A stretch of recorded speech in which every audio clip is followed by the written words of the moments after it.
আজ থেকে 20 বছর আগেও কিন্তু এসি ছিল, তখন কিন্তু মানুষ শুনতো না যে এসি বাস্ট হয়েছে বা কোথাও কোনো দুর্ঘটনা হয়েছে, এমন কিছু ছিল না। তো আমরা শুনতেছি ইদানিং 2-3 বছর ধরে জিনিসটা বেশি বাস্ট হচ্ছে, সামনে হবে এমন আশঙ্কা আছে। কারণ এটা হচ্ছে আমরা যারা এসি ইউজ করি আমাদের কিছু অবহেলার কারণে, এসিটা কিভাবে ইউজ করতে হয় সঠিক গাইডলাইন জানি না, আমরা আপনার গাইডলাইন না জানিয়ে ইউজ করি, এজন্যই আমাদের সমস্যাগুলো হয়, এসি বাস্ট হয়। এসি চালানোর কিছু নিয়ম কানুন আছে, ইউজ করার কিছু নিয়ম কানুন আছে। যেমন আমরা বলি এসি আপনার নিয়ম হচ্ছে বছরে 2 বার মাস্টার সার্ভিসিং করাই নিতে হবে। বছরে যদি 2 বার না পারে, একবার হলো মাস্টার সার্ভিসিং করাই নিতে হবে। কারণ হচ্ছে আপনার মাস্টার সার্ভিসিং না করানোর ফলেই আপনার এসিতে অনেক ময়লা জমে, ময়লা জড়ার কারণে ব্লক হয়ে যায়, ব্লক হয়ে এসিটা আপনার দুর্ঘটনার শিকার হয় মানুষ।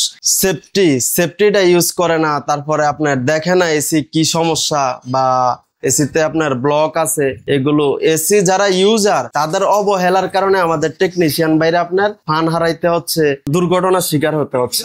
আগে আমরা ইউজ করতাম সব এসিতে ছিল 422 গ্যাস, আর 22 গ্যাসটা যদি আমি আগুনের দিকে নিক্ষেপ করি এটা আগুন নিভে ফেলবে, এটা হচ্ছে ঠান্ডা জাতীয় গ্যাস। আর এখন কামিং সুন যে গ্যাস গুলো আসতে আছে 410 নাম্বার গ্যাস আর 32 নাম্বার গ্যাস, এগুলো হচ্ছে আপনি যদি ইচ্ছা করেন এগুলো দিয়ে আপনি রান্নাও করতে পারবেন, এগুলো হচ্ছে অগ্নি সংযোগ। আর 22 গ্যাসটা সম্ভবত আপনার পরিবেশ দূষণ করে, আর এটা হয়তোবা যে গ্যাসগুলো আসতে 410 আর 32 এটা হয়তোবা আপনার মানে পরিবেশ সুন্দর রাখে, এই জন্যই আপনার ওই গ্যাসটা আস্তে আস্তে ব্যান করে দিয়ে এই গ্যাসগুলো আনতে আছে। কিন্তু এই গ্যাসগুলো আনার ক্ষেত্রে কারণে আমাদের দুর্ঘটনাগুলো বেশি হচ্ছে।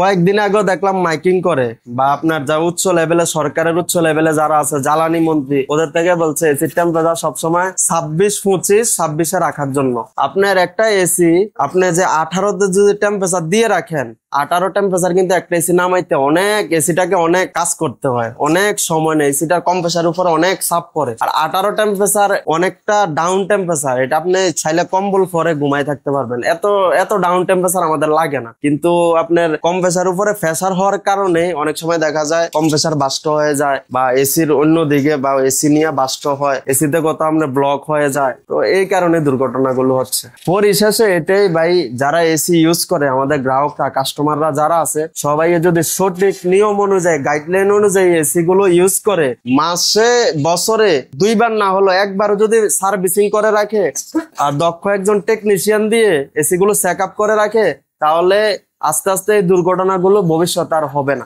আমরা সাধারণত এসির যে কোনো সমস্যা, সব সমস্যার সমাধান করতে পারি। সবচেয়ে বেশি আপনার সার্ভিসিং এর কারণে আপনার দেখা যায় লুজ কানেকশনের কারণে বা ভোল্টেজ আপ ডাউনের কারণে সার্কিটের সমস্যা হয় বা কেবল ফুরে যায় বা কম্প্রেসারের লুজ কানেকশনের কারণে, বাড়ির কারণে আপনার কম্প্রেসারের টার্মিনাল ফুরে যায় বা ক্যাপাসিটার দুর্বল হয়ে যায় বা আপনার অতিরিক্ত ময়লা জমে থাকার কারণে কম্প্রেসার ওভারহিটিং এর কারণে কম্প্রেসারে চলে যায়, কম্প্রেসার জ্বলে যায়।